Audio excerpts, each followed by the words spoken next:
Assalamualaikum warahmatullahi wabarakatuh. Salam sehat dan salam digital untuk kita semua. Bapak Ibu netizen yang berbahagia, untuk konten saya kali ini, saya ingin berbagi satu hal penting tentang cyber warfare atau perang cyber. Bapak Ibu, ketika mendengar kata perang, bayangan kita pasti langsung tertuju pada tank, rudal, pesawat tempur, dan pasukan bersenjata. Namun hari ini, dunia telah berubah. The world has changed. Perang modern saat ini tidak selalu dimulai dengan dentuman meriam atau ledakan rudal saja. Tapi bisa dimulai hanya dengan satu kiriman virus komputer. Ketika satu sistem komputer atau sistem informasi berhasil diretas atau dihack, maka satu jaringan sistem pemerintahan atau layanan informasi publik menjadi lumpuh. Inilah yang disebut dengan cyber warfare, peperangan di dunia cyber.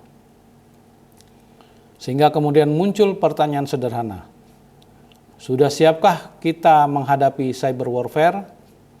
Dan saya juga sudah pernah menulis buku tentang cyber warfare. Oleh sebab itu, mari kita bahas tentang perang cyber ini.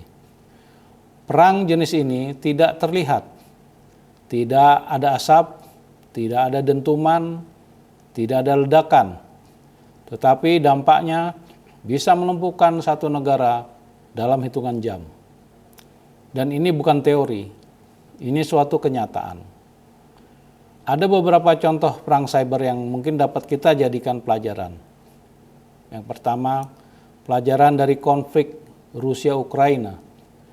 Dalam konflik antara Rusia dan Ukraina, dunia menyaksikan bagaimana serangan cyber atau cyber attack berjalan berdampingan dengan perang fisik. Sebelum pasukan bergerak, sistem digital diserang, website pemerintah dilumpuhkan, komunikasi terganggu, infrastruktur listrik menjadi target, serangan terhadap jaringan telekomunikasi menyebabkan jutaan orang kehilangan akses komunikasi.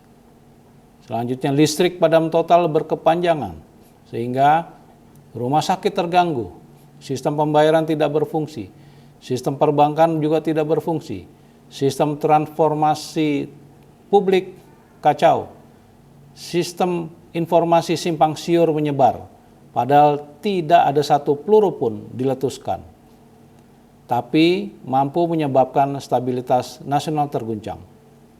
Disinilah cyber warfare menunjukkan kekuatannya. Menyerang pusat saraf sebuah negara atau center of excellence suatu negara, yaitu sistem infrastruktur digitalnya yang dirusak menggunakan kode komputer atau komputer coding. Kemudian banyak yang bertanya, apa sih sebenarnya tujuan dari cyber warfare? Cyber warfare sejatinya tidak selalu bertujuan menghancurkan gedung atau membunuh umat manusia secara langsung, direct kill, tapi tujuannya seringkali lebih strategis, seperti antara lain mengganggu sistem pertahanan, mencuri data rahasia, melumpuhkan ekonomi, menyebarkan propaganda, mengacaukan opini publik, dan sebagainya. Sebagai contoh, serangan terhadap sistem perbankan bisa memicu kepanikan nasional. Serangan terhadap media informasi bisa menciptakan disinformasi. Serangan terhadap infrastruktur transformasi atau transportasi publik bisa melumpuhkan mobilitas masyarakat dan lainnya. Oleh sebab itu, perang cyber sebenarnya menyasar kepada kepercayaan, trust.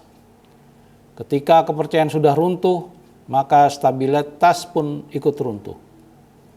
Cyber warfare juga meliputi aspek perang di media sosial atau social media warfare, dan bahkan masuk ke dalam kategori perang informasi atau information warfare, di mana perang tidak hanya terjadi pada sistem komputer, tetapi juga pada pikiran manusia atau human mindset.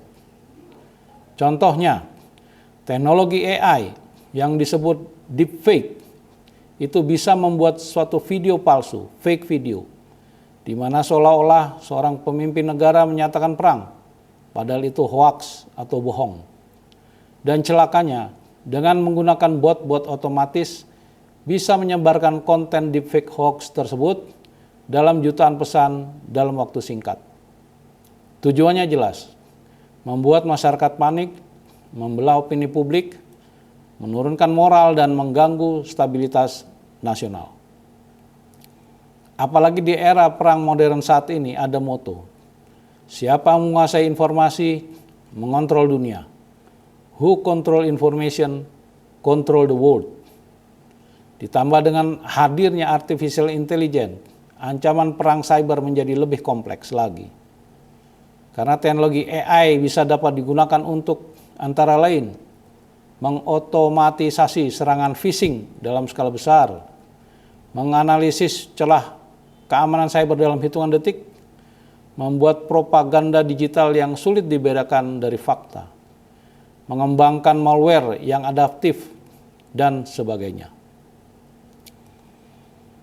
Bapak, Ibu, netizen yang berbahagia, jika dulu serangan bersifat konvensional membutuhkan pasukan besar dan waktu yang lama, maka sekarang dengan bantuan teknologi AI dapat dilakukan secara cepat dan masif. Kemudian muncul pertanyaan lanjutannya, bagaimana dengan kita di Indonesia? Bagaimana kita harus mensikapinya? Para netizen yang berbahagia, Indonesia adalah negara dengan jutaan pengguna internet aktif, sistem perbankan digital yang berkembang pesat, pemerintahan yang sudah menggunakan aplikasi e-government, perdagangan yang sudah menggunakan e-commerce, dan banyak kota-kota di Indonesia yang sudah mulai mengadopsi smart city. Sehingga dengan semakin terdigitalisasinya suatu negara, maka semakin besar pula risiko ancaman serangan cybernya. Jika sistem perbankan terganggu satu hari saja, dampaknya luar biasa. Jika jaringan listrik lumpuh, kehidupan masyarakat bisa kacau balau. Jika data nasional bocor, kepercayaan publik bisa turun drastis. Sehingga cyber warfare bukan hanya urusan militer saja, tapi ini merupakan urusan kita bersama. Oleh sebab itu, saya berpesan kepada para netizen, mahasiswa, pelajar, utamanya generasi muda Indonesia yang menonton channel saya ini. Ini adalah peluang sekaligus tanggung jawab kita bersama. Indonesia saat ini membutuhkan banyak ahli keamanan cyber, butuh para peneliti AI yang beretika, butuh insinyur pertahanan cyber atau cyber defense, butuh banyak akademisi yang bisa membangun kesadaran publik tentang keamanan cyber atau cyber security awareness. Dan pada saat ini, cyber security bukan hanya profesi saja, tapi sudah merupakan bentuk bela negara di era digital. Jika dulu para pahlawan pendahulu bangsa menjaga perbatasan fisik, maka hari ini kita membutuhkan penjaga perbatasan digital. Saya, Profesor Rudi Gultom, percaya masa depan digital berada di tangan kita. Wassalamualaikum warahmatullahi wabarakatuh. Strategic Mindset Digital Execution. Terima kasih.